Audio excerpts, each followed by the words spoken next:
explicar más adelante por qué esto es introductorio, de qué se trata y pues los siguientes niveles que también se pueden tomar con esta entrenamiento en profilaxis oral individualizada.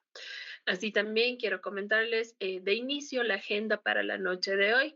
Vamos a conversar en primera instancia de lo que es la historia e inicio de esta filosofía AITOP, también cuáles han sido las consecuencias de deficiencias en la prevención, las bases fundamentadas de forma científica y los criterios de prevención. En un cuarto punto hablaremos de elementos y técnicas de higiene y finalmente lo que realizarán ustedes en los siguientes días será la práctica de las técnicas higiénicas que revisemos la noche de hoy. En ese sentido, pues y dando justamente orden a la agenda que acabamos de poner, vamos a empezar conversando un poquito de lo que es la historia e inicio del AITO. Primero comentarles que básicamente esta es una filosofía de prevención en la que participa de forma importante el doctor Giri Seldenmeyer, que hoy en día, si bien no nos acompaña, pues dejó sentado este precedente súper importante de lo que es el manejo adecuado de la biopelícula, de lo que son técnicas y elementos de higiene adecuados y, por supuesto, una forma de enseñanza-aprendizaje de todas las técnicas de higiene. Sin duda, el doctor Seldenmeyer lo que planteó es hacer una revolución en la prevención oral, situación que, por supuesto, él consideraba no se estaba llevando bien, no solamente pues del país en el que él residía, que era República Checa, sino que sentía que el manejo de la prevención en la odontología estaba siendo una deuda a nivel mundial. Pues una de las cosas que le motivó justamente a generar un cambio es que él observaba que dentro de la clínica de la facultad en donde él laboraba, dado que también era docente, pues todos los pacientes que acudían eran únicamente pacientes con condiciones de enfermedad y pocos o ninguno llegaba con una necesidad de prevención. Es decir, que casi todos los que acudían era porque estaban con alguna patología, con alguna dolencia, pero nadie de ellos estaba llegando porque estaba sano y quería mantenerse sano. Esto le llevó a cuestionarse de por qué la población, por supuesto, ve a la odontología únicamente como un servicio terapéutico, más no como un servicio preventivo. Y en ese sentido también pues se planteó una hipótesis que era quizás desde el desconocimiento de la población sobre el área odontológica y cómo prevenir, lo que hace que la gente únicamente identifique la odontología con enfermedad y por otro lado que no busque atención preventiva.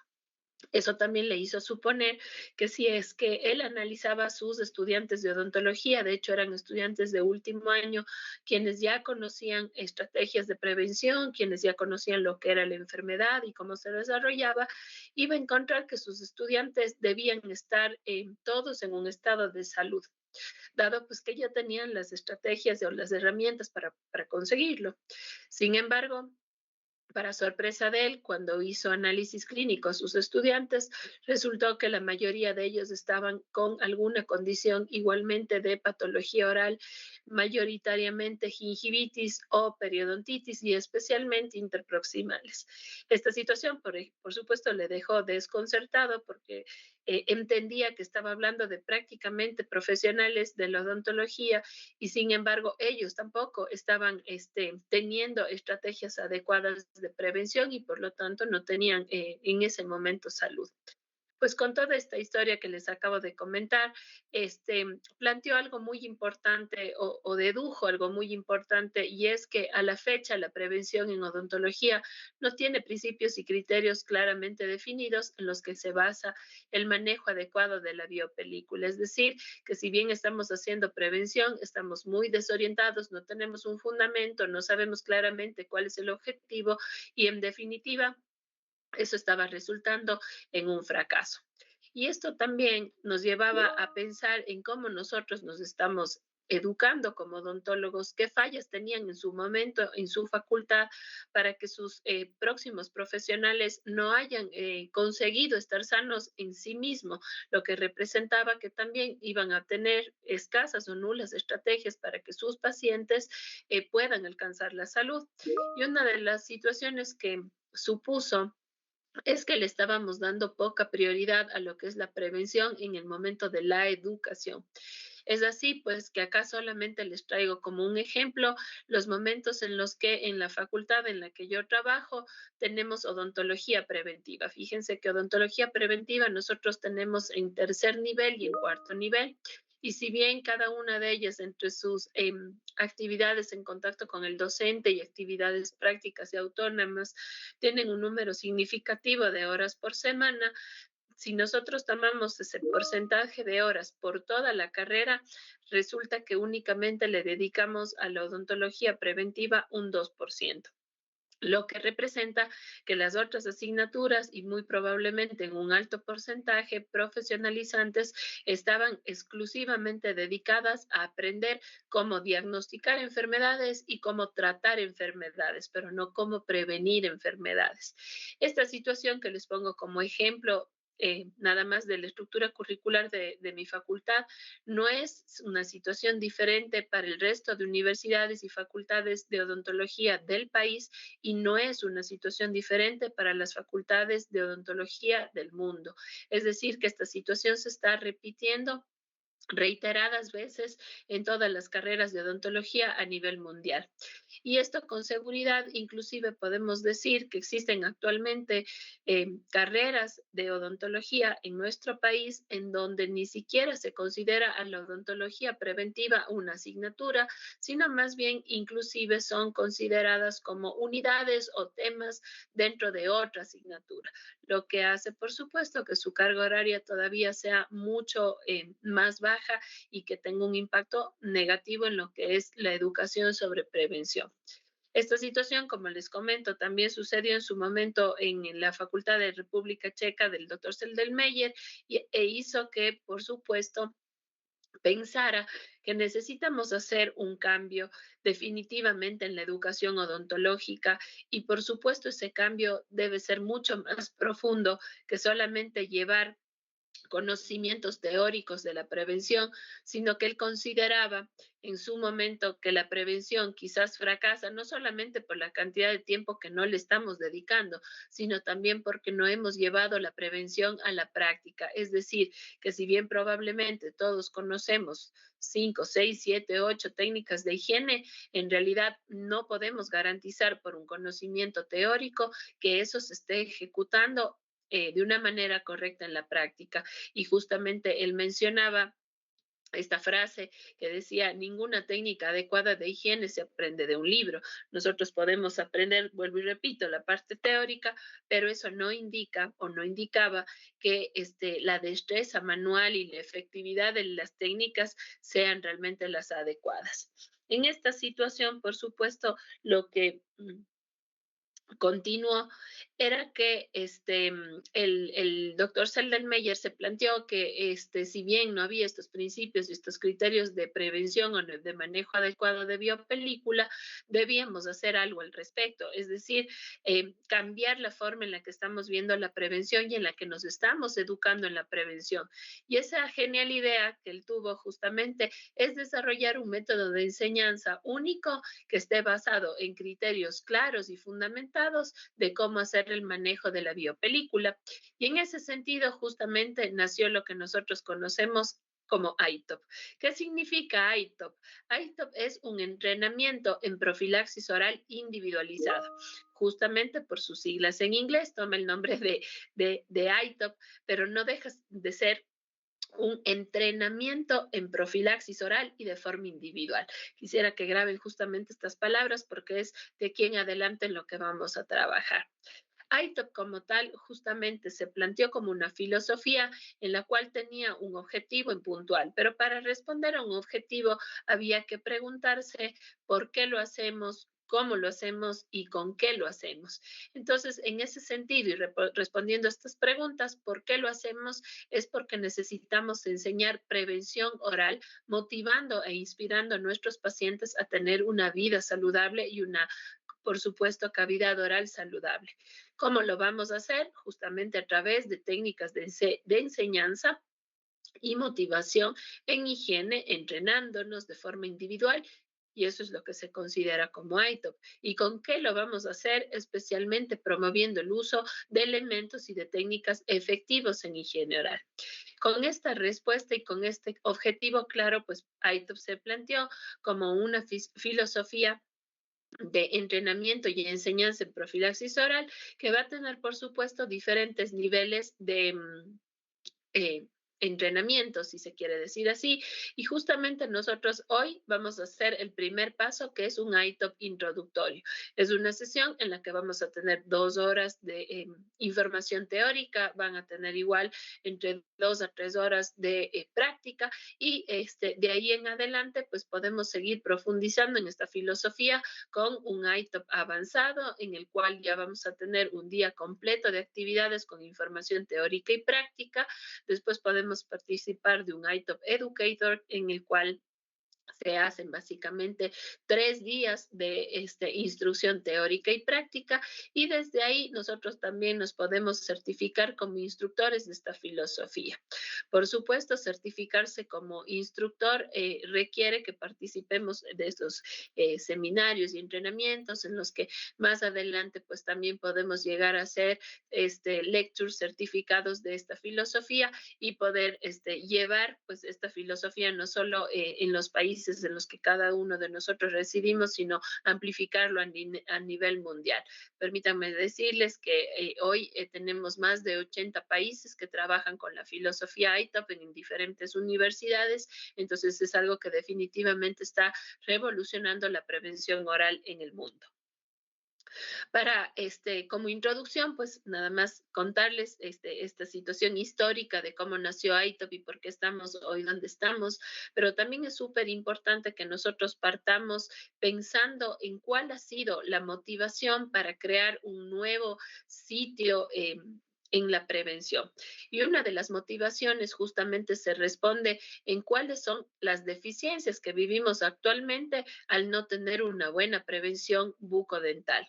En este caso, pues vale la pena mencionar como datos numéricos que tanto en el pasado como en el presente de la prevención en odontología, los números indican que las enfermedades orales afectan al mundo de una manera alarmante. Fíjense que el 3.9 billones de la población mundial, que representa prácticamente más de la mitad de la población del mundo, padece de alguna condición oral. Y acorde a lo que indica la Organización Mundial de la Salud, las enfermedades bucodentales son a la fecha las más extendidas de todas las afecciones y enfermedades que afectan a la humanidad. El número total estimado de casos de enfermedades bucodentales a nivel mundial, fíjense que este dato numérico es superior aproximadamente en 1.000 millones al número de casos de las sumatoria de las 5 enfermedades este, no transmisibles principales reconocidas a nivel mundial. Y ojo, acá estamos hablando de todas las enfermedades que existen para la humanidad, incluyendo situaciones tan importantes como trastornos mentales, enfermedades cardiovasculares, que para nosotros es bastante común a nivel nacional, diabetes igualmente, una situación, una condición bastante común en la población, enfermedades respiratorias crónicas e incluso el cáncer. Todas estas en sumatoria ni siquiera alcanzan a la prevalencia de enfermedades bucodentales que se registra a nivel mundial. Por lo tanto, fíjense en dónde debería estar los esfuerzos de prevención, inclusive desde sitios gubernamentales, desde justamente organizaciones como la Organización Mundial de la Salud, para cambiar estos datos que suenan bastante dramáticos. Por otro lado, pues obviamente hablar de enfermedades bucodentales es hablar de una manera muy general de un montón de condiciones, pero cuando se hizo una revisión de cuáles eran las enfermedades orales más prevalentes, pues definitivamente le aparecen 2 enfermedades muy importantes como son la caries y la enfermedad periodontal, ambas justamente originadas por un mal manejo de la biopelícula. Y ese es el motivo que nos trae hoy. Si sabemos que tenemos 2 enfermedades altamente prevalentes, de las cuales además las 2 son prevenibles, pues hay que aprender la manera adecuada de hacer un manejo efectivo de la biopelícula para que estos números bajen y podamos tener una población más saludable. En este caso, pues vale la pena hablar también de cuál es la situación de caries a nivel mundial.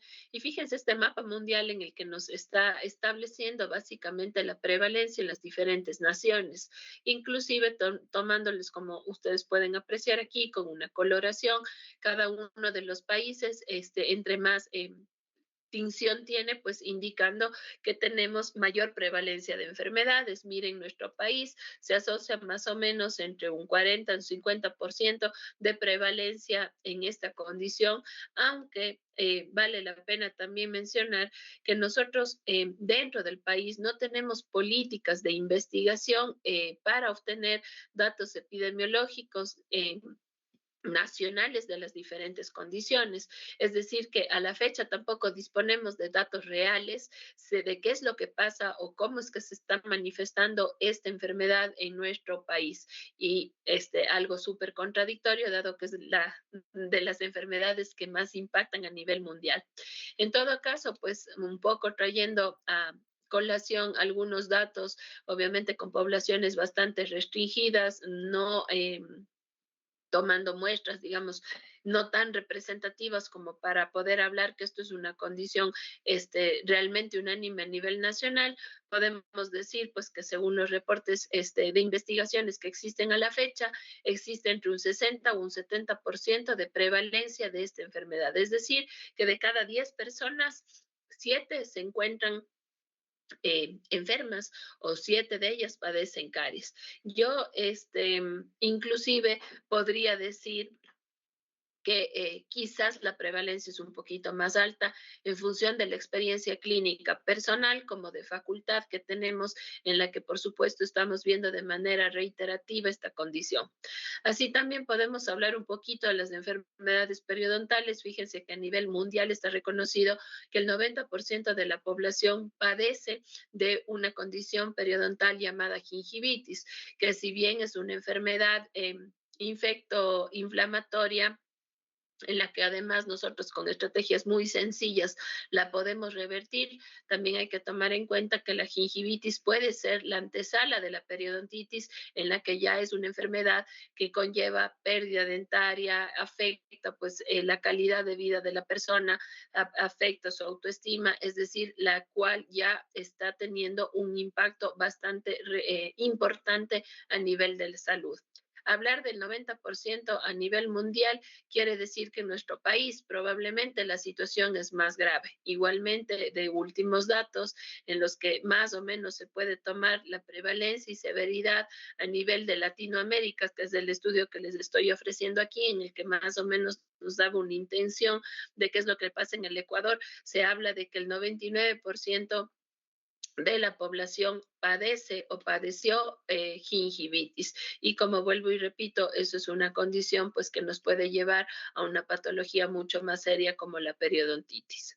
En este caso también vale la pena mencionar que estas diferentes enfermedades pueden tener una evidencia mucho más clara en diferentes grupos o en diferentes momentos de la vida, en diferentes edades.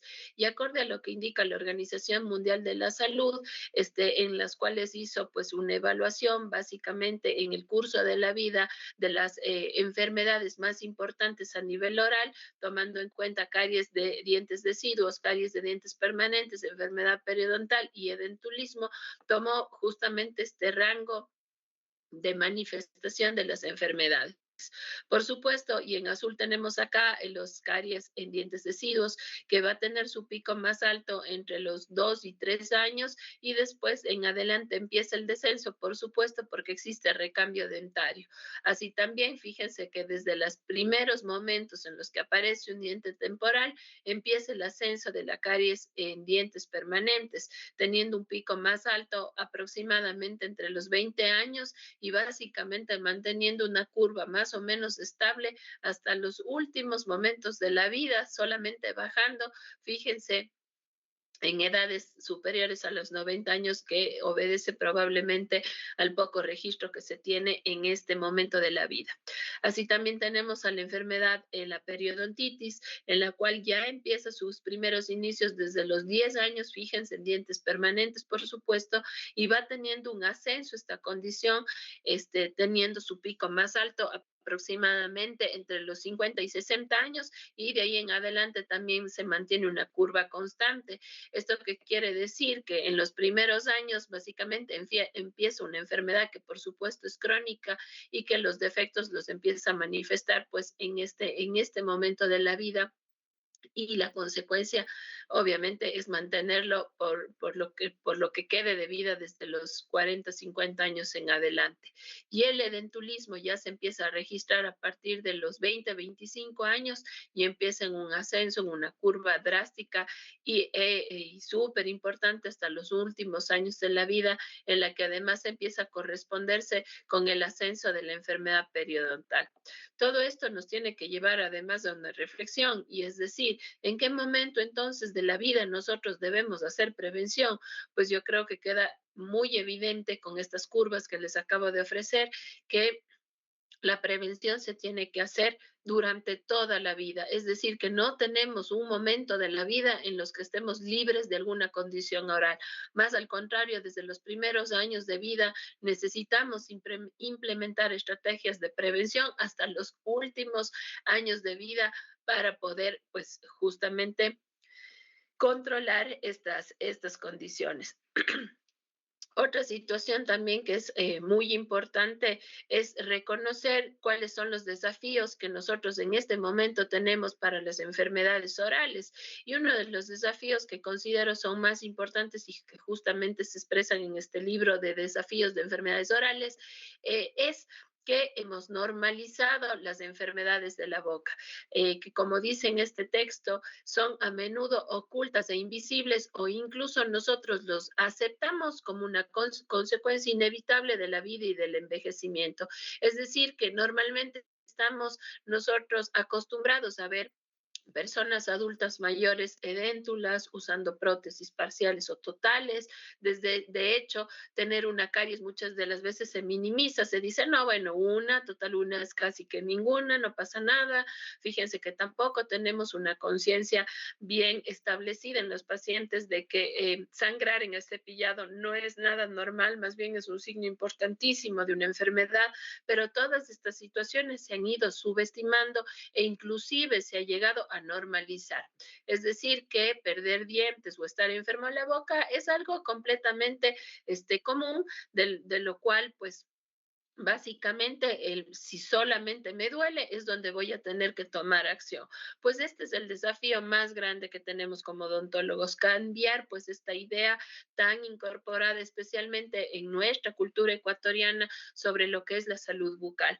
Y solo y cuando podamos realmente posicionar a las enfermedades orales como enfermedades de altísima importancia, tanto terapéutica como preventiva, en que no solamente se restringe a la boca, sino por supuesto tiene vínculos con enfermedades sistémicas, recién en ese momento vamos a poder trabajar mejor en la prevención.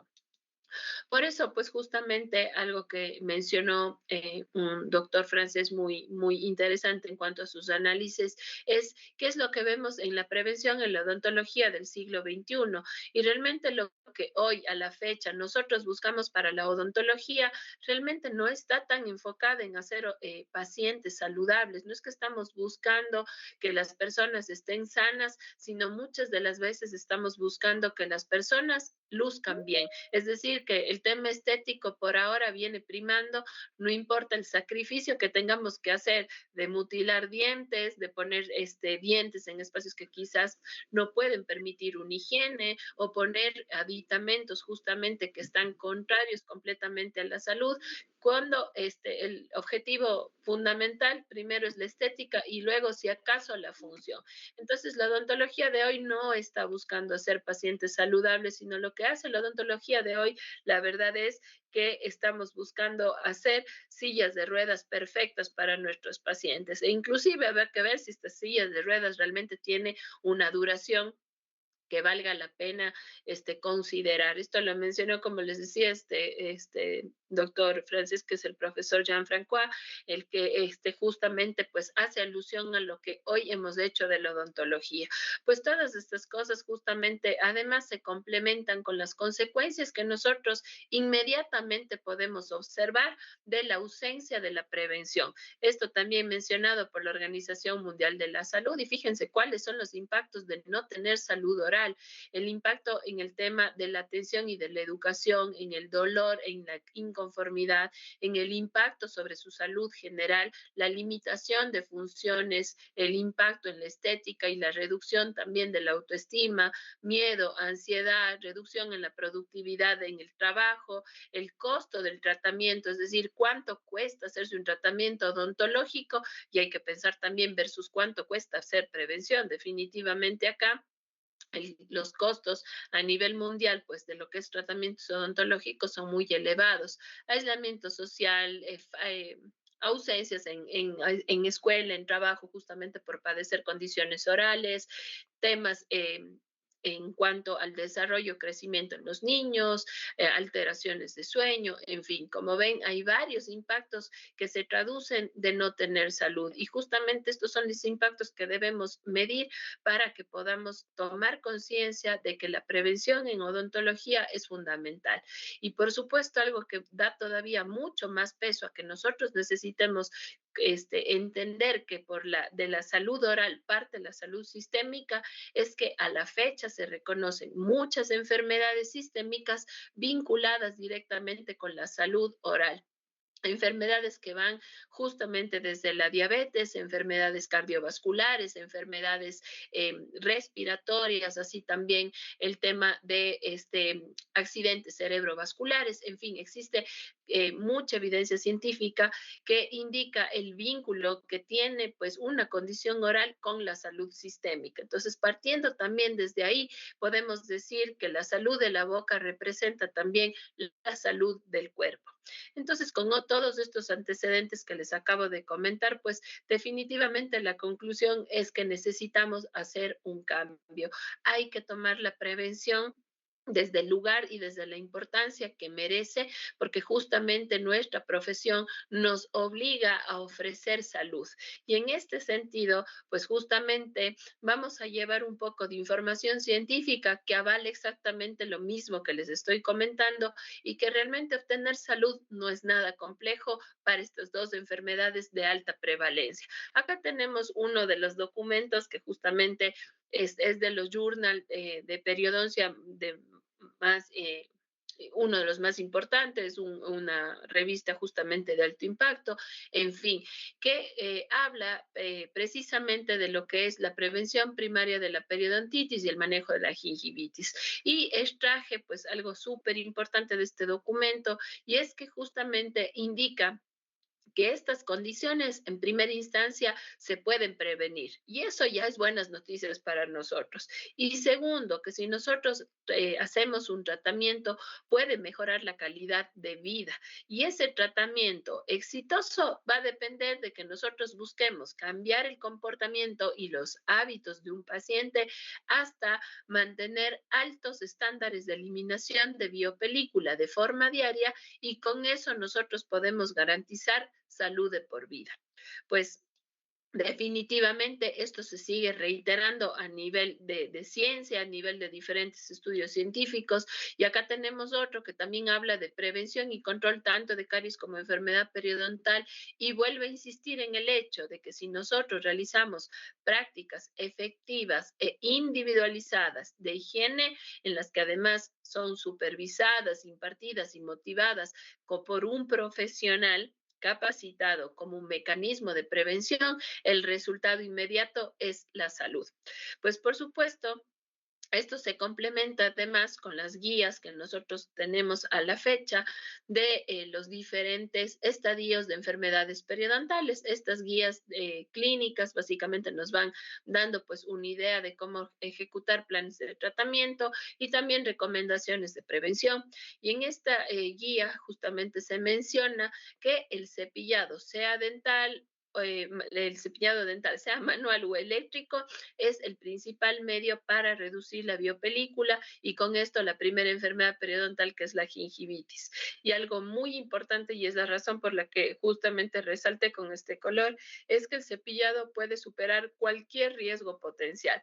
Fíjense que cuando de hecho se habla de la clasificación de enfermedades periodontales, se habla también de que pues esta tanto gingivitis como periodontitis, la forma más común es la asociada a biopelícula, pero además de eso, en la misma clasificación dice, tenemos varios factores de riesgo. Factores de riesgo no quieren decir que sí o sí van a condicionar al desarrollo de la enfermedad, más bien lo que quiere decir es que si esos están, hay mayor riesgo de que la enfermedad se manifieste. En ese sentido, por ejemplo, podemos hablar de factores de riesgo locales, como tener ortodoncia, prótesis, implantes, coronas, inclusive coronas sobrecontorneadas o mal adaptadas, a lo mejor tenemos un apiñamiento, a lo mejor tenemos retenedores de ortodoncia, es decir, todas estas situaciones locales lo que pueden hacer es que exista mayor facilidad de acúmulo de biopelícula. También se habla, por ejemplo, del tabaquismo, de la diabetes, de la serostomía, de la presencia de hormonas, del embarazo. Pero sin duda todos estos son solo factores de riesgo. ¿Qué quiere decir esto? Que si nosotros controlamos la causa, el riesgo simplemente se anula. Por lo tanto, pues justamente hacer un control adecuado de la biopelícula con un cepillado con técnicas higiénicas efectivas, pues los riesgos desaparecen y lo que viene nuevamente consigo es la salud. Por supuesto, ahí es el momento en donde nosotros debemos ya fundamentar bases importantes sobre lo que es el manejo adecuado de la biopelícula. Y para fundamentar bases, es importante que por ahora nosotros planteemos una guía de prevención. ¿Cómo o cuál sería paso a paso la forma en la que podemos hacer una prevención correcta?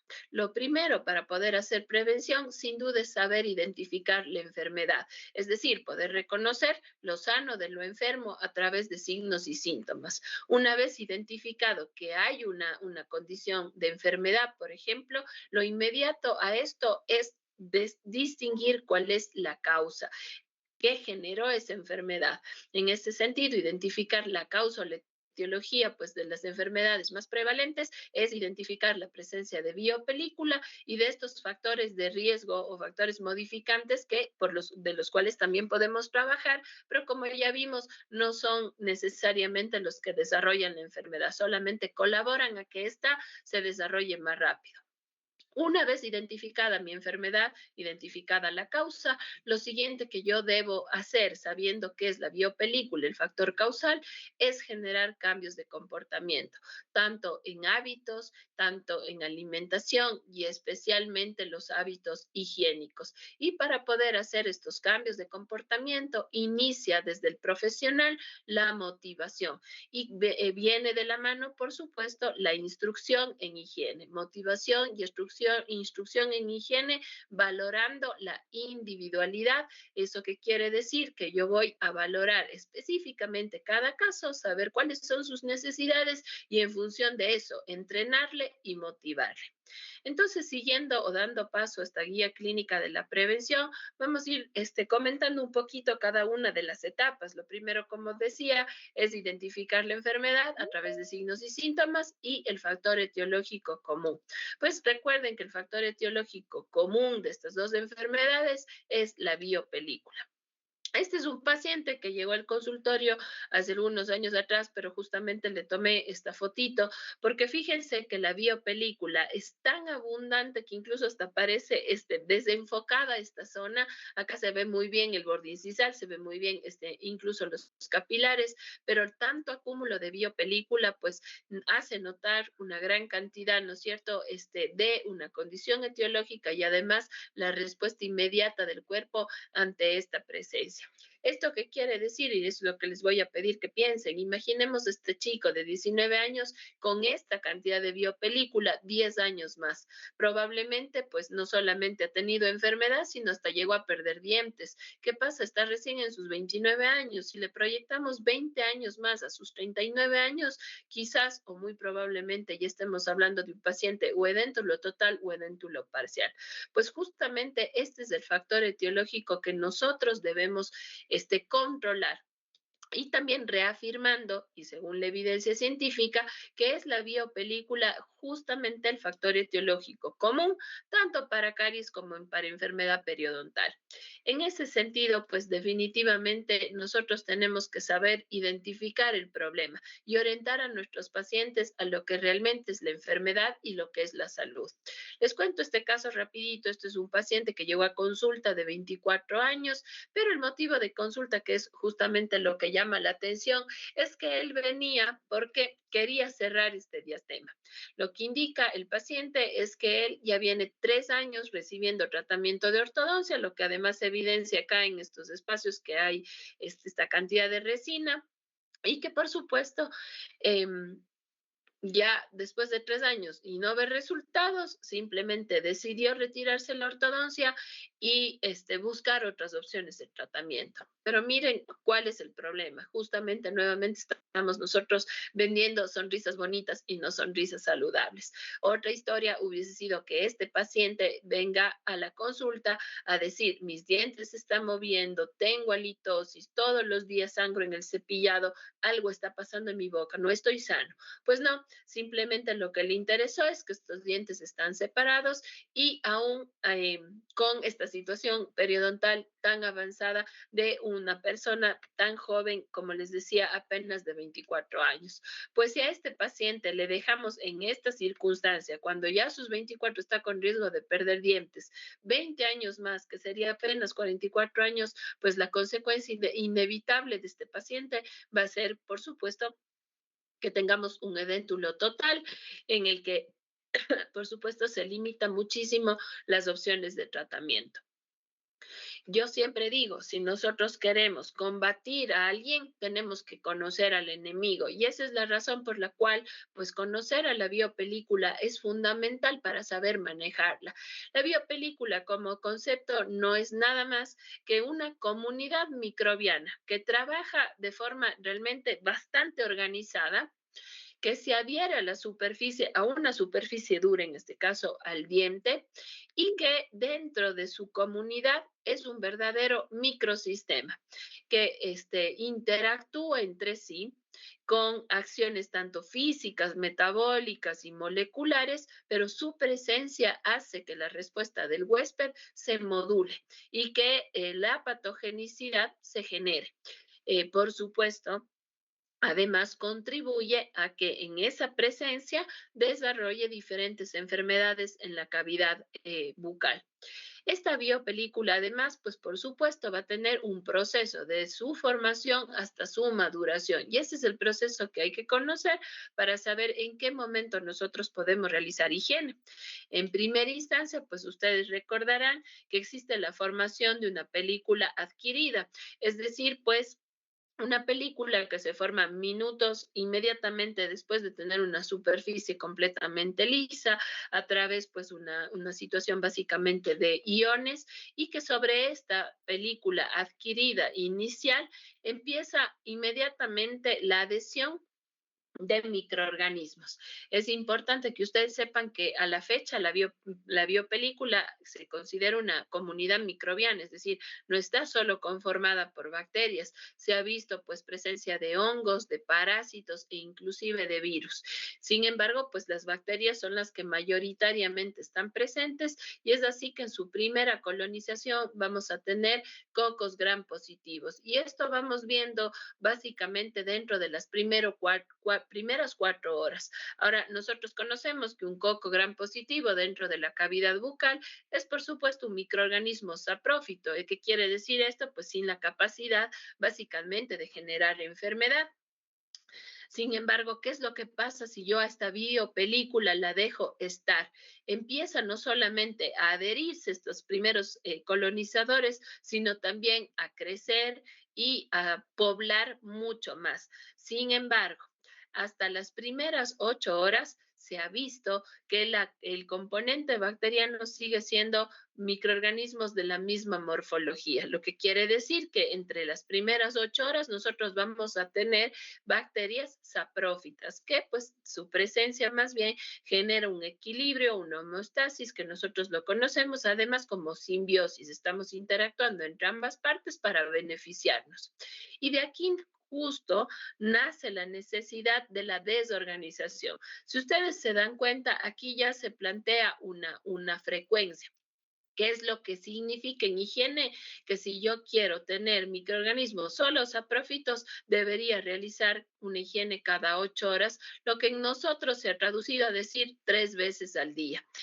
Mal dicho, yo digo siempre mal dicho después de cada comida, porque la comida, si bien puede ser un sustrato para esta comunidad, este microbiana en formación, no está sujeta a que con o sin ausencia de alimentos la biopelícula pare su desarrollo. Es decir, pues indistinto de si recibe o no alimentos, de nuestra alimentación, el progreso y la formación y maduración de la biopelícula continúa. Por lo tanto, pues hay que también indicar las cosas como son, porque muchos pacientes consideran que si no han comido no tienen necesidad de higienizarse. Bueno, yo pasé hoy todo el día en ayunas, ¿para qué me voy a higienizar? Pues nuevamente insisto en que el desarrollo de la biopelícula no está estrictamente asociada a la presencia de alimentos. Es por eso entonces que debemos cambiar el discurso para que nuestros pacientes nos entiendan mejor. Y ese discurso tiene que ser tal cual como estoy explicando. Es decir, lo que nosotros queremos es desorganizar bacterias, desorganizar microorganismos y cada 8 horas. Hay una situación también a tener en cuenta sobre esto, sobre el tiempo, Mi Lore, perdóname que te interrumpa, mi Catherine, hay problemas con tu audio, por favor. no sé si me están escuchando ahí. Ahora sí. Ah, ok, sí, escucho un ruido, pero no sé si venía de mí. ¿En este Mm, momento me escuchan bien? sí, en este momento sí. Por Sí, favor, disculpa. La parece que última prendieron parte, algún micrófono. sí, Sí, parece que sí. ok. Bueno, voy a repetir justo esta última parte en la que les explicaba que esto de las 8 horas es lo que genera, ¿no es cierto?, el parámetro de higiene, en la que nosotros además debemos tener muy en cuenta qué es lo que pasa a partir de esta octava hora. Y a partir de esta octava hora, la formación de la biopelícula en este crecimiento y maduración viene siendo un poco más complejo. Sin embargo, por ahí todavía hasta las 14, 16 horas se considera que la biopelícula no tiene capacidad de generar enfermedad. Lo que sí se vuelve más densa, más adherida y por lo tanto, después de la hora 16, el crecimiento bacteriano y esta maduración y esta densidad que alcanza puede dificultar su remoción hasta en un 93%. Y ojo, no estoy hablando de que todavía sea una biopelícula patogénica, estoy hablando exclusivamente en que su densidad hace que sea más difícil la desorganización. Por eso incluso en algunas evidencias científicas dicen, pues el tiempo no debería superar entre las 14 horas más o menos de desorganización. Y fíjense que si yo hablo de esto, efectivamente podemos decir que inclusive haciendo una higiene cada 12 horas estaríamos enfrentándonos a una biopelícula todavía muy lábil y todavía muy fácil de desorganizar sin potencial de enfermar, incluso cada 12 horas. Entonces, miren que la frecuencia no dicta justamente que entre más me cepille, más sano estoy, sino más bien la frecuencia dicta qué tan bien puedo desorganizar la biopelícula, porque yo puedo estarlo haciendo cada 6 horas, cada 8 horas, pero si lo hago mal, efectivamente, pues yo voy a dar paso a que este crecimiento, maduración continúe al punto de que ya ahí tenemos una biopelícula con capacidad de enfermar. Incluso dentro de algunos estudios científicos que se han realizado, se habla de que una biopelícula tiene el potencial de generar enfermedad recién a partir de las 48 horas de formación y maduración. Entonces, pongámonos a pensar, ¿cuánto tiempo estuvo esa biopelícula para que yo haya desarrollado caries o tan solo una gingivitis? En ese sentido, pues, vale la pena decir que aquí hay un punto clave y es que tanto la salud como el mantenimiento de la salud está basado en que nosotros hagamos un control efectivo de la biopelícula y este se constituye en la base de todo intento tanto de prevenir como de controlar estas enfermedades orales altamente prevalentes. Ahí está la clave. Y entonces, pues, ustedes me dirán, ¿y yo por qué enfermé? Si todos los días me cepillo, entonces yo estuve haciendo bien la frecuencia, etcétera. ¿Cuál fue el problema para que yo haya enfermado? Y evidentemente uno de los problemas es que realizamos una mala técnica higiénica, pero también hay otro problema súper importante y que hay que reconocerlo y vamos a partir desde eso. Lo que yo digo como frase, lo que no vemos, no atendemos. ¿Y qué es la parte que no vemos en la boca? Normalmente nosotros estamos muy concentrados sobre lo que se observa, es decir, caras libres, pero realmente, ¿qué pasa sobre la zona interproximal? ¿Cuántos de nosotros realizamos no remoción de alimentos? ¿Cuántos de nosotros realizamos una verdadera desorganización de la biopelícula en el espacio proximal de forma diaria? Y el dejar el espacio interproximal sin higienizarse, primero representa entre un 30 a 50% de los espacios de la boca, imagínense ese dato, y segundo, además representa que yo estoy dejando básicamente la mitad de mi boca sucia. En este sentido, y llena de microorganismos, ¿no es cierto? En este sentido, pues igualmente un poco llevándolo esto a la parte científica, hay este documento en donde habla justamente que en salud oral el espacio interdental es un verdadero nicho ecológico del cual el cuerpo primero tiene poca o ninguna capacidad de defenderse y donde además todos nuestros métodos tradicionales de higiene o de cuidado oral no es suficiente para hacer una disrupción adecuada de la biopelícula o no existen o no son suficientes. Entonces ya partimos estableciendo de que la zona interproximal es un nicho de microorganismos. ¿Y por qué es un nicho de microorganismos? Porque el microorganismo en su intento de sobrevivir no va a buscar un espacio donde se encuentre en riesgo, va a buscar espacios seguros, espacios donde no se le toque, espacios donde esté con las características de ambiente ideales, es decir, humedad, es decir, oxígeno, es decir, inclusive protección.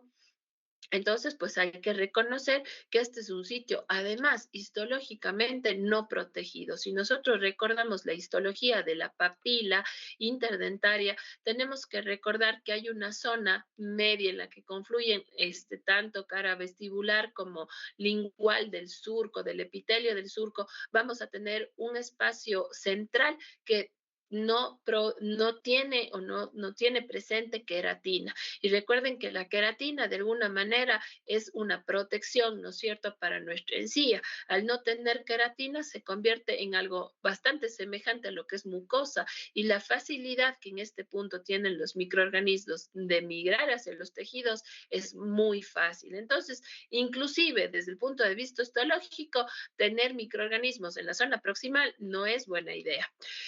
Acá les presento justamente un caso que hace reflexionar sobre la higiene interdental. Nuevamente, paciente joven, 28 años, acudió a consulta odontológica porque ella quería resolver este diastema anterosuperior. Pues en este proceso pues de diagnóstico odontológico se le invitó a realizar un tratamiento de ortodoncia. Entonces, en este tratamiento de ortodoncia, que inclusive en la fotografía lo seguía manteniendo, vemos pues, o el ortodoncista empezó a notar pues ciertos cambios, pero lo que insistía, acorde a lo que comenta la paciente, es que tiene que cepillarse mejor. No sé si hay alguna otra intervención, ustedes me dirán. Por favor, chicos, tengan mucho cuidado con sus micrófonos. He tenido que silenciar nuevamente a algunos estudiantes que por ahí están en algunas otras actividades. Por favor, chicos, de esta manera evitamos las interrupciones consecutivas. Mil disculpas, Catherine, te tuve que desactivar a ti también. Por favor, continuemos. Mil disculpas nuevamente.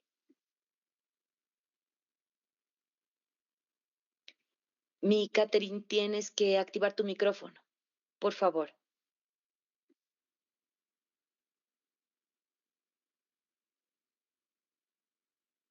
¿Ahí me escuchan? Sí, Sí, Andreita. muchas gracias. Perfecto. Entonces, lo que les comentaba justamente de esta paciente es que el asunto más importante es que ella empezó a notar cambios, es decir, quizás molestias, quizás sangrado, empezó a insistir al ortodoncista que algo no estaba bien en su encía, que algo estaba pasando, el ortodoncista insistía en que realice mejor la higiene, pero únicamente le insistía, pero no le instruía, no le explicaba qué es lo que tenía que hacer, y a término final, en un cambio de arco, lamentablemente se notó una movilidad importante en los dientes anteroinferiores y terminó perdiéndoles, extrajo los dientes y el ortodoncista pues colocó este provisional y le dijo a la paciente, usted tiene que ir al periodoncista y si no va al periodoncista, pues lamentablemente no podemos terminar el tratamiento. Pues por supuesto, esta paciente no entendía en absoluto qué es lo que estaba pasando, su motivo de consulta fue por una situación y ahora estaba enfrentando pues una situación muchísimo más grave que ya era la pérdida dentaria. Si ustedes se fijan por fuera del provisional, que sí es un factor de riesgo local porque no está pulido, porque no está con un buen perfil de emergencia, en fin, podemos criticar mucho sobre este provisional. Por fuera de esto, la paciente manifiesta y se evidencia no tener pues una mala higiene. De hecho, ella insistía en que yo me cepillaba 4 o 5 veces al día, pero yo no encontraba cambios. Sin embargo, cuando se le consultó si ella utilizaba algún elemento de higiene interdental, lo que comentó es que no y que no sabía tampoco de qué se trataba. Cuando se hace la radiografía seriada de esta paciente, fíjense todos los defectos óseos y que pues está además evidenciando el rápido progreso que tiene la enfermedad periodontal y esto sumado a que la paciente, si bien tenía un factor genético para desarrollar la enfermedad muy importante, estaba siendo o ayudando a la enfermedad con una falta de higiene interdental. Además, pues la ortodoncia sin duda le perjudicó, pero todo esto hizo que a sus 28 años ya haya perdido dientes y por supuesto tenga el riesgo de perder muchos dientes más. Este caso nada más para reflexionar la importancia que nosotros debemos tener sobre la higiene entre los dientes.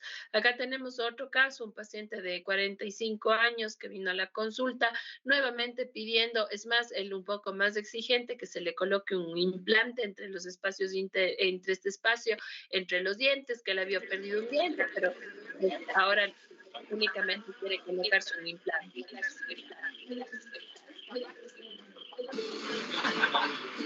Voy a pedirle si Por favor, chicos, nuevamente, mil disculpas. Andreita, cuiden sus micrófonos, chicos, tengan mucho cuidado, por favor. No interrumpan la charla. Mil disculpas, Andreita. Continuemos, por favor. no se preocupe, muchas gracias. Entonces, pues en este caso el paciente, fíjense, nuevamente está viniendo a consulta no por su salud, sino por un asunto netamente estético. Y fíjense en esta fotografía, sin ni siquiera hacer ningún otro análisis más que solamente la observación clínica, podemos decir que es un paciente muy comprometido en cuanto a su salud. Y claro, al hacer una radiografía panorámica, el paciente no solamente que esté enfermo, sino además que va a perder varios dientes, fíjense, en los molares, inclusive en la zona anterior, es decir, que recalco en el hecho de que primero el paciente no tiene conciencia de su estado de salud o de su estado de enfermedad y tampoco tiene interés en que eso mejore. Lo único que interés que él tenía en la consulta es que se cubre este espacio y ya caemos nuevamente en el asunto estético. En este paciente, por supuesto, la higiene interdental básicamente fue nula, nunca en su vida lo hizo. De hecho, el cepillado pues queda o deja mucho que desear, no digamos la zona interproximal. Entonces, pues con estos datos nada más clínicos, quiero nuevamente reafirmar en el hecho de que la higiene no es solamente el cepillado. Según la evidencia científica, como les decía hace un momento, en el momento que nosotros no usamos elementos de higiene interdental, dejamos entre un 30 a un 50% de biopelícula adherida a la superficie dentaria y con alto riesgo, por supuesto, de que éste se convierta patogénica y que empiece a desarrollar enfermedad. Por eso, pues con estos datos bien es importante que nosotros establezcamos ahora sí criterios de prevención. Estos criterios de prevención lo primero que nos van a decir, ok, la limpieza interdental, por supuesto, es necesaria para mantener la salud oral, pero ¿cuál es el dispositivo ideal? ¿Cómo o en qué me fijo yo para poder elegir adecuadamente un elemento de higiene? Pues para elegir un elemento de higiene, llámese cepillo, llámese elemento de higiene interdental, debe tener o cumplir estos tres principios claves. Estos tres criterios son básicos para hablar entonces tanto de técnicas como elementos de higiene. Y es que sea efectivo, tanto mi técnica como mi elemento, que sea atraumático y que sea aceptable. Si yo comparto todo el tiempo que mis elementos y mis técnicas cumplan con estos criterios, voy a garantizar que lo que yo estoy haciendo va a dar resultados en favor de la salud. Entonces, si nosotros vamos a hablar de elementos y técnicas de higiene y vamos a empezar hablando justamente de elementos interdentales, yo me voy a plantear nuevamente estos tres criterios fundamentales, ya que si nosotros sin tener esta orientación vamos solamente a querer hacer higiene interdental sin saber cuál es el elemento o el dispositivo que realmente me va a otorgar la salud, pues estoy igual de perdido en la prevención. Entonces, pues para un elemento de higiene interdental, si yo aplico estos tres criterios fundamentales de efectividad, atraumático y aceptable, pues voy a tener una fácil elección de los dispositivos y de las técnicas. Cuando hablamos de elementos interdentales efectivos y vamos pues a la evidencia científica para que nos explique pues en todas las pruebas o estudios experimentales cuál es el que ha logrado desorganizar mejor la biopelícula, resulta que son los cepillos interdentales los que mayor efectividad han mostrado para desorganizar la biopelícula, seguido de los cepillos o de los palillos interdentales de goma y finalmente el hilo. Y sin embargo, lo que se cuestiona es qué es lo que más frecuentemente utiliza el paciente, hilo. Pero en cuanto a la efectividad, el hilo de hecho cayó en una forma muy relevante, que ya les voy a explicar por qué.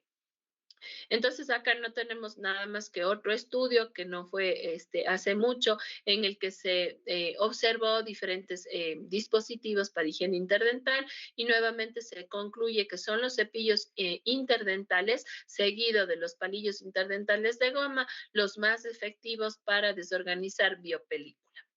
En este caso, pues una de las cosas que más atemoriza tanto al odontólogo, no solamente a los pacientes, sino también al odontólogo, es que si yo utilizo un cepillo interdental voy a poner en riesgo mis papilas, que eso es lo que muchas de las veces se cuestiona por parte de los pacientes.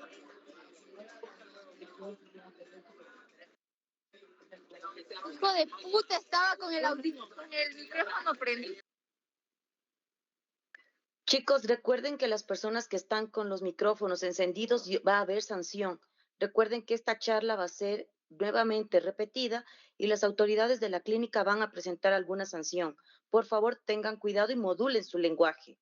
Mil disculpas, doctora. No se preocupe. Continuando entonces, justamente esto de la reducción de la placa y el manejo de los cepillos interdentales en papilas, pues este documento justamente que evalúa esto concluye diciendo que es completamente seguro que la papila estuvo intacta y que por supuesto lo que se obtuvo es una buena desorganización de la biopelícula y adicionalmente a eso, pues no solamente se obtuvo esto, sino también salud. Pues por otro lado, también existe una declaración de la Federación Europea de Periodoncia en donde llama la atención en su segundo punto que dice que justamente ya se debe o se pretende utilizar los cepillos interdentales entre los dientes de forma diaria y si estos cepillos no calzan, recién ahí el hilo podría ser utilizado, pero fíjense lo que indica es menos efectivo. Es decir, que incluso una de las asociaciones de periodoncia más importantes a nivel mundial está llamando ya la atención de los pacientes para promover el uso de cepillos interdentales. Pero en el momento que nosotros vamos a adquirir un cepillo interdental, efectivamente,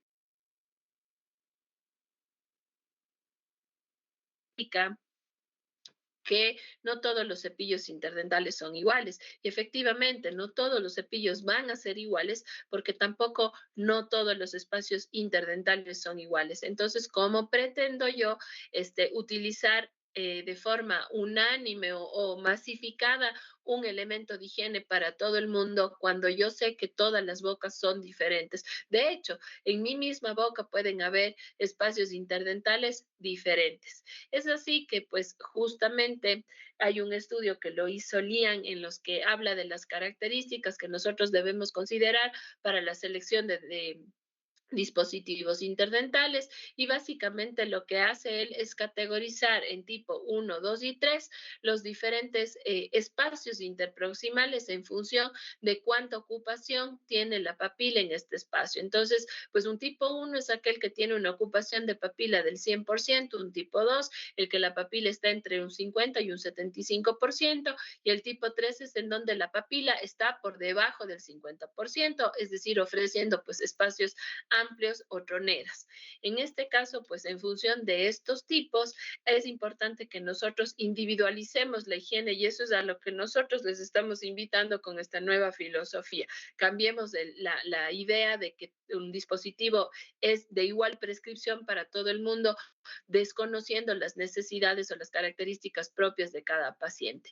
Es así entonces que si nosotros tenemos un tipo 1 en un paciente muy motivado, con gran destreza manual, es decir, casi un paciente inexistente porque es muy difícil encontrar este tipo de paciente, podemos recetar o indicar hilo dental siempre y cuando un cepillo interdental no calce. Pero si yo tengo el paciente más común, que es el tipo 1, que tiene baja motivación, baja o mediana destreza manual, pues realmente lo primero, por ser sencillo de utilizar y muy efectivo, son cepillos interdentales de bajo diámetro y pues también, por supuesto, midiendo que estos puedan insertarse de forma pasiva. Alternativamente, en una segunda instancia, podríamos considerar otros elementos de higiene y, por supuesto, también valorar si tiene factores de riesgo locales que hagan que la indicación pueda cambiar. Y pues en última instancia, el tipo 2 y tipo 3 nuevamente en pacientes, pues que tanto su motivación como su destreza no estén bien reguladas, aparecen pues como primera indicación los cepillos interdentales. Entonces, ya que reconocemos que son los cepillos interdentales la elección adecuada, ahora hay que individualizar la forma de escoger, sabiendo pues que no todos los espacios son iguales y para eso se desarrolló una sonda colorimétrica, sonda que introducida en el espacio interproximal nos permite tener una referencia de qué tipo de cepillo vamos a utilizar. Entonces, acorde a la medición de la sonda, yo puedo decir cuál es el calibre del cepillo indicado. Esta forma de utilizar la sonda realmente es bastante sencilla. Ustedes lo van a practicar muy bien más adelante, pues con los talleres prácticos. Y en este caso se inserta la sonda de forma horizontal, se da lectura al último color visible y con esto se indica el cepillo acorde entonces al diámetro interproximal. Por supuesto, para poder validar que cada espacio es diferente, nosotros llenamos una cartilla semejante al odontograma en donde podemos ir colocando el color que va indicando la sonda, que nuevamente insisto, ese color indica un calibre del espacio interproximal para tener una referencia del tipo de cepillo a utilizar. Así también podemos utilizar con otros propósitos esta cartilla, como por ejemplo expresar puntos de sangrado, ausencias dentarias, etcétera.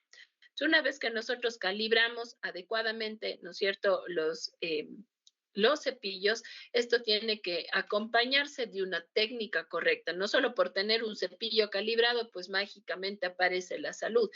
Todo elemento de higiene tiene una técnica indicada para ser utilizada. En este caso, pues si yo tengo el tipo uno, ¿no es cierto?, que era la papila completamente en ocupación total del espacio interproximal, voy a hacer una técnica en 3 pasos. Voy a iniciar de una forma diagonal, luego coloco oblicuo hasta superar el punto de contacto y termino de pasar horizontal.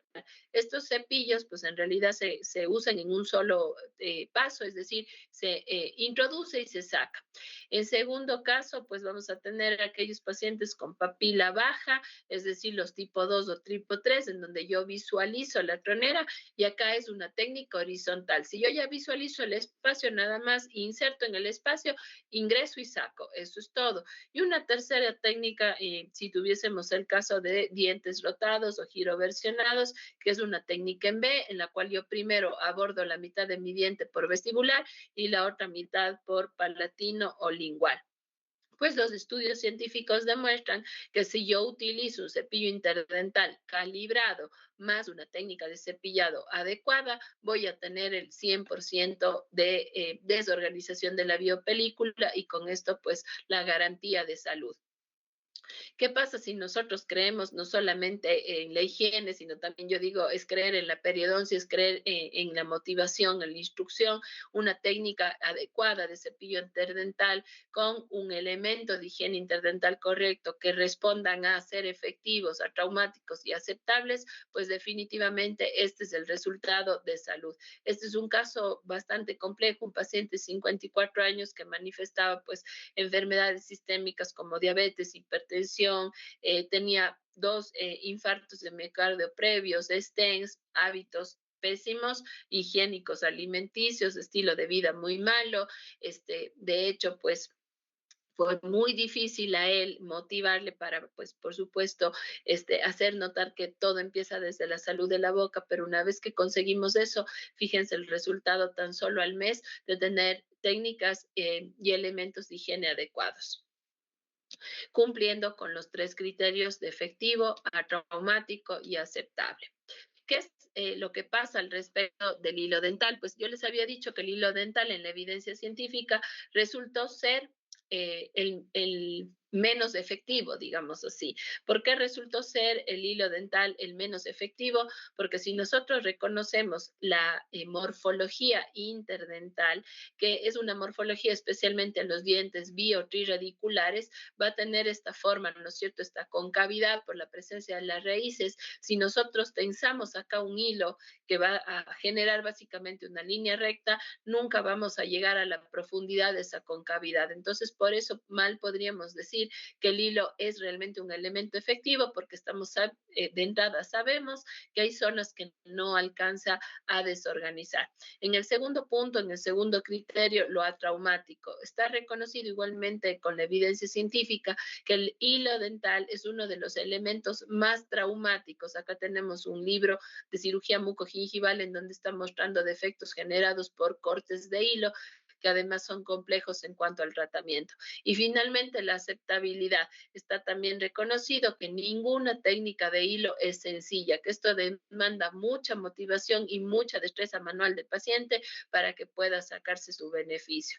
Sin embargo, recordemos lo que habíamos dicho hace un momento y lo que la Federación Europea decía de cuándo usar el hilo. Si nosotros tenemos espacios en donde los cepillos interproximales no calzan, especialmente esto sucede cuando hay mal posición, pues obviamente el recurso va a ser el uso del hilo dental. De hecho, nosotros vamos a mostrarles pues en la parte práctica una técnica de hilo que justamente facilita para estos espacios en donde no cabe un cepillo interdental. Esta técnica se conoce como técnica de lazo, que es una técnica, como ustedes pueden ver acá, que se conforma un lazo sencillo en la mano que pretende pues controlar muy estrechamente al hilo para evitar traumatismos y con movimientos de arriba hacia abajo cubrir de la mejor manera el espacio interproximal. Esta técnica, vuelvo a repetir, ustedes la revisarán en el taller práctico. Hablando un poquito de cepillado dental y de cepillos, también es importante plantear, ¿no es cierto?, los criterios para elegir tanto la técnica como el elemento de higiene adecuado, sabiendo que una buena salud parte de un buen cuidado oral y ese buen cuidado también es el cepillado, que el propósito del cepillo de dientes es hacer un control mecánico de la biopelícula y pues por supuesto garantizar con eso salud a largo plazo. En este caso, pues cómo elegir un cepillo de dientes depende de lo que yo necesite limpiar. Y normalmente el desarrollo de la biopelícula inicia en un punto clave, en donde además en este punto vamos a tener nuevamente el ambiente correcto para los microorganismos y es el surco. Es decir, que mi cepillo tiene que estar trabajando en el surco y mi técnica también debe estar enfocada al surco. Entonces, si yo voy a tener que higienizar el surco, es decir, tocar tanto el diente como la encía, pues por supuesto ahí van a aparecer características del cepillo para poder realizar adecuadamente este procedimiento, sin olvidar que igualmente vamos a aplicar los criterios de efectivo a traumático y aceptable. ¿Cuándo un cepillo es efectivo? Un cepillo es efectivo cuando, por supuesto, alcanza el surco. Y entonces, cuando nosotros revisamos las técnicas orientadas al surco, aparece la técnica de VAS. De hecho, de todas las técnicas descritas, es la única que se dirige específicamente al surco, por eso esto se llama técnica circular, que tiene como propósito efectivamente desorganizar la biopelícula de esa zona. También si hablamos de efectividad sobre el tipo de cepillo, podemos decir que el más efectivo es el que más filamentos tenga. Y recordando que entre más filamentos tenga, más trabajo tiene, también facilita a que el filamento sea más delgado, más suave y que si yo voy a higienizar el surco, por supuesto, no genere traumatismo. Entonces, un cepillo efectivo es un cepillo con mucho filamento y una técnica efectiva va a ser una técnica direccionada al surco. Cuando hablamos del segundo criterio, que es el traumático, pues por supuesto aquí aparecen varias situaciones. Primero, una inclinación correcta de la cabeza del cepillo, mitad de ella en la encía, mitad en el diente para garantizar la ubicación en el surco, movimientos de desorganización que son movimientos circulares y por último también tomas delicadas del cepillo. Si voy a estar yo en un sitio tan delicado, pues el cepillo y la forma de tomar el cepillo deben ser delicados para que no ejerza yo presión y con esto pues no vaya a desarrollarse traumatismos. También lo atraumático hace referencia al tipo de filamento.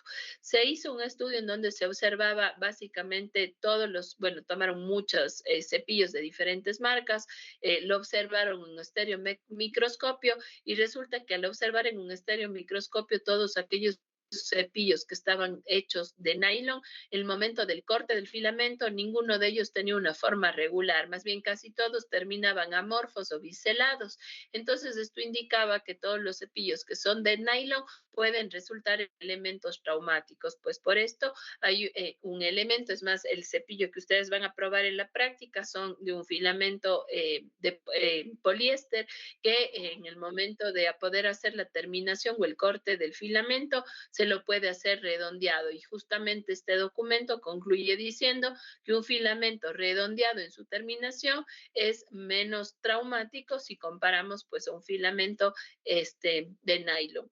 Y finalmente la aceptabilidad es la facilidad con la que estas técnicas se pueden ejecutar y lo bien que el paciente se puede sentir al sentir salud, al ver que es sencillo, al ver que no demanda tiempo y sobre todo que se ven resultados inmediatos. Recuerden entonces sobre cepillado, yo puedo hablar de la técnica de la efectividad, técnica de surco, técnica de VAS y muchos filamentos, ¿no es cierto? Van a probar un cepillo de 5.400 filamentos o puede ser incluso de más filamentos. Para que sea traumático voy a tener filamentos de terminaciones redondeadas, ultra finos, ultra suaves y además voy a facilitar tomas correctas del cepillo, tomen lapicero y la dirección adecuada hacia el surco. Y finalmente lo aceptable, que es tanto desde la ergonomía del cepillo, cabeza pequeña, un mango ergonómico y por supuesto técnicas sencillas que en conjunto pues básicamente van a otorgar salud. En este caso, pues si ustedes recuerdan, el paciente de 19 años que le presenté, solamente pues motivándole en técnicas higiénicas, fíjense que la respuesta tan solo el siguiente día ya es algo muy notorio. O en el caso del paciente de 24 años, que por supuesto, tocó conversar mucho con él para que deje de priorizar la estética, sino su salud, ya que estaba próximo a perder los dientes. Llegamos a motivarle adecuadamente. Fíjense sus dientes al mes, a los 6 meses, hoy ya son 2 años y el paciente todavía conserva los dientes, todavía está sano y especialmente hace muy buenas técnicas higiénicas que le han permitido justamente mantener sus dientes en boca. Y este paciente, pues que como vieron era un desafío, realmente no pudimos salvar todos los dientes, pero pues al mes alcanzamos salud con técnicas higiénicas adecuadas y pues obviamente sumado a una terapia básica periodontal. Finalmente, también comentarles que al respecto de cepillos y control mecánico de la placa, también tenemos una opción que es el cepillo eléctrico. Pues de hecho, los cepillos eléctricos pueden ayudar igualmente a mantener una higiene bucal adecuada, con la situación de aplicar frecuencias altas de vibración en comparación a lo que sería un cepillo manual, que si nosotros ponemos pues a los cepillos eléctricos en escena, no es solamente hablar de uno, tenemos diferentes tipos de tecnología en cepillos eléctricos, diferentes modos de acción y por sobre todo diferentes frecuencias de movimiento. Fíjense que ustedes acá tenemos pues diferentes tecnologías como movimiento lateral, movimientos de contraoscilación o oscilantes circulares, iónicos, irrigadores bucales, sónicos y ultrasónicos, y pues difieren mucho en el tipo de movimiento y en el modo en el que se mueve también. Vamos nosotros a revisar un cepillo sónico, que fíjense que un cepillo sónico genera vibración de los filamentos de izquierda a derecha, alcanzando hasta 84.000 movimientos por minuto. En higiene, el objetivo siempre va a ser que desorganicemos adecuadamente la biopelícula. ¿Y qué es lo que dice la evidencia científica al respecto de los cepillos eléctricos? Que sí limpian mejor incluso que los manuales, porque obviamente tiene su propia autonomía, y que de ellos los cepillos sónicos son los que causan menos lesiones en los tejidos. Un cepillo sónico o ultrasónico, por supuesto, va a tener varios beneficios, pero todo elemento de higiene requiere también de una técnica correcta y un entrenamiento adecuado. ¿Cuál es la forma de actuar de un cepillo sónico? Básicamente lo que hacen es movimientos vibratorios sónicos del filamento que genera una expansión viscoelástica del biofilm y eso a término final hace que se destruya la biopelícula y también, por supuesto, que pierda adherencia y que en eso, pues, los microorganismos, ¿no es cierto?, también se encuentren afectados y es básicamente la energía que produce esta vibración, más la vibración y más el efecto hidrosónico, que vamos a hablar sobre la parte hidrodinámica, genera un buen control de la biopelícula. Recuerden que básicamente se hace la conversión de una energía eléctrica hacia una energía mecánica y esta es la forma en la que justamente trabaja. Como pudimos ver pues en el pequeño video, es nada más para que ustedes aprecien el movimiento del filamento y la forma de velocidad sobre la cual puede trabajar en la biopelícula. ¿Por qué se llama hidrosónico? Porque lo sónico ya sabemos, es movimientos vibratorios de un filamento hasta 84.000 movimientos por minuto. ¿Pero por qué es hidro? Pues en realidad es porque justamente se manifiestan movimientos hidrodinámicos. ¿Qué quiere decir eso? ¿Qué forma cavitación? La cavitación es un efecto hidrodinámico que hace que se produzcan básicamente cavidades de vapor dentro del líquido en las cuales van a actuar fuerzas que van a responder a diferentes presiones y estas burbujitas de vapor que se forman básicamente van a ser direccionadas hacia la superficie dentaria, van a eclosionar y van a dejar una estela de gas sobre la cual, pues por supuesto, trabaja sobre la biopelícula, generando mejor desorganización de esta. Pues el rango de frecuencia utilizado en nuestros cepillos hidrosónicos en realidad no es audible y eso puede resultar beneficioso. La agitación que recuerden se produce, y acá están las burbujitas de vapor que les decía, esto se llama cavitación y este gas, esta estela de gas que se va a desprender cuando eclosión, esta burbuja en la superficie dentaria, es la que permite también la pérdida de adherencia de la biopelícula y este movimiento hidrodinámico es de los fluidos orales, básicamente a través del movimiento de la saliva. Con esto también es importante que ustedes sepan que estos cepillos ayudan a una desorganización muy buena, inclusive si se supera las 16 horas de estadía de la biopelícula e incluso si no hay contacto íntimo con la superficie dentaria. De hecho, esta es una imagen de tan solo 15 segundos de actividad del cepillo a 2 milímetros de distancia de la superficie dentaria. ¿Por qué sin tocar actúa? Porque acuérdense que la vibración a alta velocidad genera energía. Esa energía elimina la biopelícula y además está la cavitación, que es de estas burbujas direccionadas a la superficie dentaria que hacen pues que la biopelícula se pierda. Dentro de los beneficios que tenemos de cepillos hidrosónicos se mencionan algunos.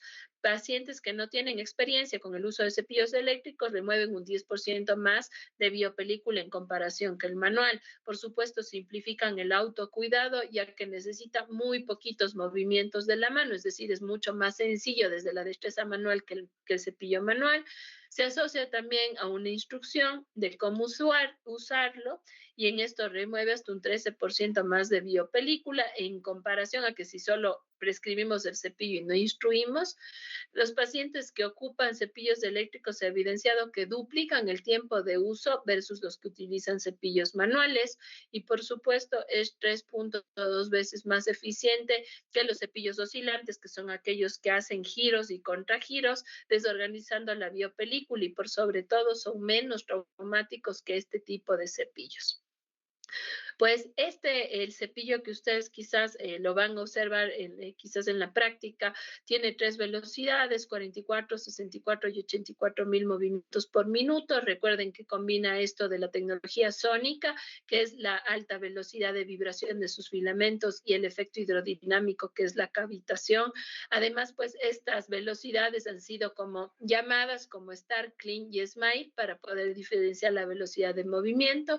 Este es además un cepillo que tiene stops cada 30 segundos por cada arcada, es decir, va a ser una pausa y en cada maxilar pues nos da una referencia de cuánto tiempo utilizar, 2 minutos maxilar superior, 2 minutos maxilar inferior y al finalizar los 4 minutos el cepillo por sí solo se detiene. Ojo que es únicamente un tiempo referencial.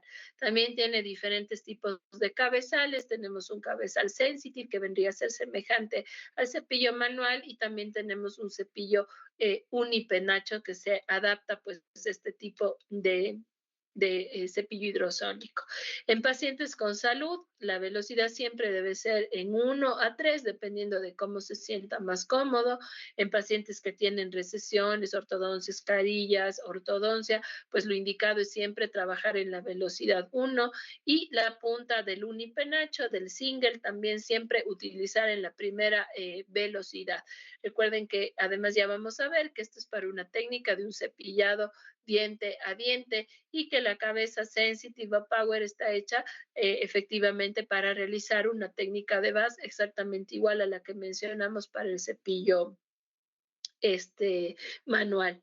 Y el cepillo, recuerden que también se detendrá, es algo muy importante de ese cepillo, cuando ejercemos mucha presión, lo que le hace básicamente cero traumático. Si yo ejerzo mucha presión sobre el filamento, el cepillo no trabaja, lo que permite proteger tanto tejidos duros como tejidos blandos. Y finalmente el plus es que aun cuando no tenga contacto íntimo por las fuerzas o la energía, tanto sónica como hidrodinámica, él es igual de efectivo, aún sin contacto estrecho con la superficie dentaria. Finalmente, quería comentarles de que la higiene siempre puede escalar hasta niveles mucho más altos que nosotros, que podemos hacer las cosas perfectas incluso, y para esto pues existe una técnica llamada técnica solo, que tiene como propósito hacer una disrupción perfecta de la biopelícula. Esta es una técnica que fue desarrollada por el doctor Seldenmeyer, que se expresa en este libro de periodontología, y que lo que busca es cepillar diente a diente, siendo una técnica igualmente atraumática, muy efectiva y sin presión. Pero dado que vamos a hacer un cepillado diente a diente, hay que entrenarse muy bien, es decir, demanda mucha destreza manual, y lo otro también toma tiempo realizar, es decir, no me va a tomar el mismo tiempo que con un cepillo eléctrico manual en el que quizás voy de dos en dos, que con este que voy diente a diente.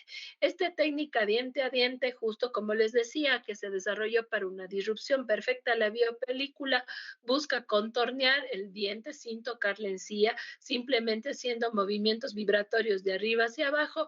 Y para qué, digamos, o cuál es el beneficio de este cepillo, es que se adapta a la morfología dentaria, asumiendo que nuestros dientes pues tienen curvaturas en donde un cepillo manual básico no se adapta al 100%. Además, podemos sacar provecho de esta técnica para limpiar retenedores, para limpiar aparatos de ortodoncia, retener los recesiones gingivales, ya que la recesión, pues siendo que es quizás situaciones no homogéneas en el diente, pues muchas de las veces quedan sin higiene, dientes parcialmente erosionados como los terceros molares, es decir, que es un cepillo que se adapta a cualquier necesidad.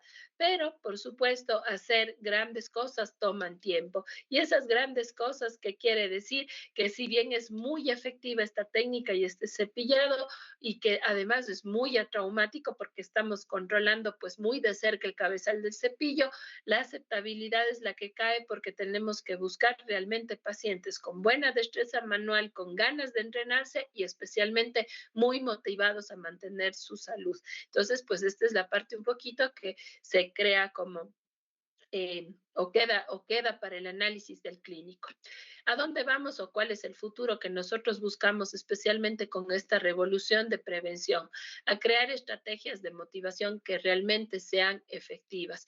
Y la filosofía ITOP trabaja en una estrategia de enseñanza llamada Touch to Teach, que significa tocar para enseñar. Básicamente significa guiar la mano del paciente, tocar la mano del paciente para enseñar las técnicas adecuadas. Recuerden que nada se aprende solo de un discurso, nada se aprende de un libro. Yo tengo que llevar esto a la práctica, y a una práctica bien motivada en donde yo pueda orientar directamente, inclusive con el ejemplo, cómo debería hacer una técnica higiénica correcta, ubicar bien el filamento, hacer una toma delicada del cepillo, introducir bien un cepillo interdental, etcétera, en vivo, y pues por supuesto acompañando al paciente en ese proceso. Touch to Teach también se llevó a la ciencia, es decir, se estudió en comparación con otras técnicas de enseñanza y motivación en higiene, y pues justamente en este documento se concluye diciendo que Touch to Teach es un método de instrucción en higiene oral que parece ser más efectivo que otras técnicas utilizadas para motivar a instruir pacientes. Definitivamente el ejemplo gana. Tener un aprendizaje experimental es bastante significativo para quien lo practica, porque recuerden que nada es posible aprender de un libro. Yo puedo, especialmente algo que es práctico, yo puedo tener una idea teórica, pero sin una práctica, ninguna prevención en higiene oral, en manejo específicamente de higiene, va a ser efectiva. Por eso, pues para nosotros es fundamental hacer una práctica. De hecho, la sesión que van a tener la próxima semana es básicamente el complemento de lo que hoy estamos viendo desde el punto de vista teórico. Es más, yo diría que es lo más importante, porque ahí es donde definitivamente se va a sumar toda esta información para que tenga sentido, para que realmente lo experimentemos, veamos los resultados que tiene hacer técnicas higiénicas adecuadas y cuando primero lo experimento en mí y verifico que realmente es algo que vale la pena hacerlo, estoy segurísima que más adelante es la misma información que vamos a lograr traducir a nuestros pacientes y a punto final lograr cambiar la prevención oral que definitivamente o con la que estamos definitivamente en deuda. Y por eso nosotros les invitamos, pues como profesionales de la salud, a ver la prevención desde otra óptica, a mejorar la prevención en salud oral, a bajar esas altas tasas de enfermedades que como pude comentar, pues definitivamente son preocupantes y eso es un trabajo en conjunto del que de aquí en adelante pues les invitamos a ser partícipes.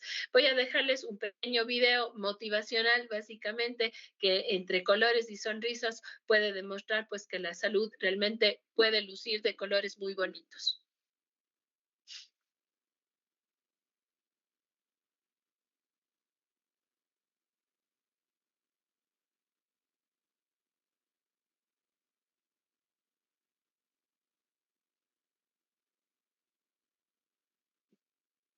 Está sin sonido, Andreita.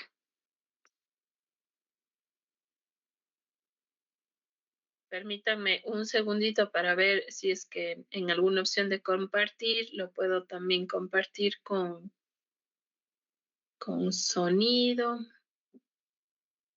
Mi Andreita, la opción de compartir te da justamente para que puedas compartir con audio y video. Si es que en el caso no se comparte, puede ser ya por características propias de la presentación. O sea que inmediatamente la forma de compartirlo va a ser con audio. Con audio y video. Si no se llega, Oh, si no llegamos a escuchar, pues ya es propio por la presentación como tal, por el formato de la presentación. Entonces, si es que como no escuchamos, te sugeriría de pronto si nos podrías ayudar tú más o menos relatándonos. sí, claro. Bueno, básicamente es un fondo musical, no tiene ningún texto, como les decía, más es un video que motiva, que hace que, como les decía, la salud luzca de una forma diferente. En todo caso, les voy a dejar el video, aunque no tenga pues, ese ambiente musical que me hubiesen encantado que escuchen también, em, es únicamente para, como vuelvo a repetir, demostrar que la salud debe ser algo bueno, que la salud es algo que además pues, se debe incentivar, que la salud es algo que nos inspira y que por supuesto puede lucir de gamas de colores como ustedes están viendo este momento en las imágenes.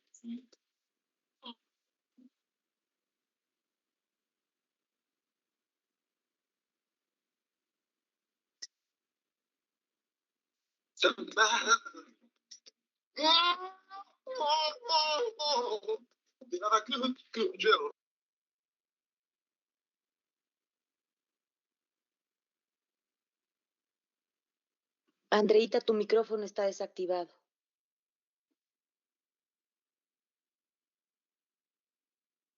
Dejarles a término final, perdónenme, con la invitación de la práctica, básicamente para nosotros, pues obviamente siempre es un gusto poder participar con la universidad, poder incentivarles a que la prevención puede hacerse de una manera diferente, que definitivamente parte desde la educación, siempre felicitar la intención de la universidad de querer cambiar eso, que estamos en deuda y pues la siguiente parte es que ustedes lo experimenten, hacer este aprendizaje experimental del que les decía, pues lo van a hacer en compañía pues de Lore, que creo que también nos está acompañando hoy en la noche y el equipo de Curada en Ecuador.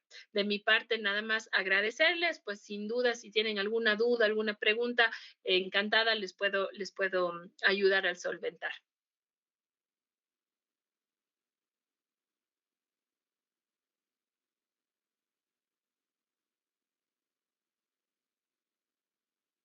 Chicos, de pronto alguien tiene alguna pregunta, por favor. Milore, buenas noches.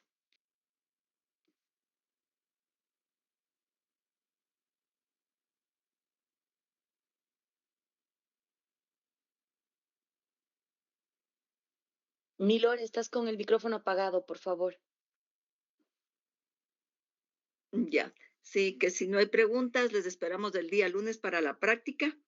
Ahí vamos a practicar todo esto, vamos a enseñar las técnicas, todo lo que Andreita ha indicado hoy, para que puedan enseñar a sus pacientes, porque de lo contrario estamos fregados.